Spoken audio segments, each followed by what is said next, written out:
Paano gumawa ng sushi ang Japanese sushi chef? Hi guys! Mahilig ba kayo sa sushi katulad ko? For this vlog, tara samahan niyo ako sa Kyoto, Japan para subukan ng isang bagong tayong omakase sushi restaurant. Namiss ko yung train ko kanina so medyo late na tayo. My Japanese co-teacher invited me to this restaurant, Gion Sushi Taku.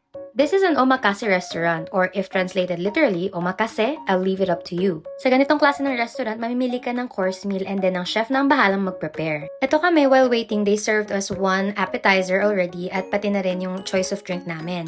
And then ayun nga, sinerve na nila one by one yung set course meal namin.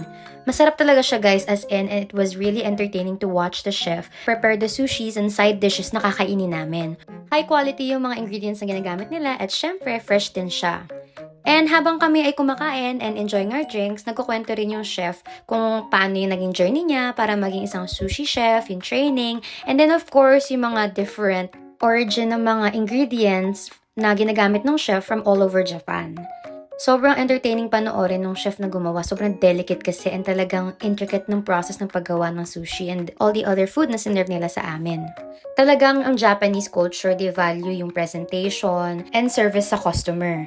At ito nga guys, nakita ko kung paano ginagawa yung wasabi. Ganyan pala siya, as in siniscript siya. Kakaloka. So yun guys, if ever in Kyoto, go to Gion Sushi Taku or any omakase sushi restaurant. See you guys in Japan!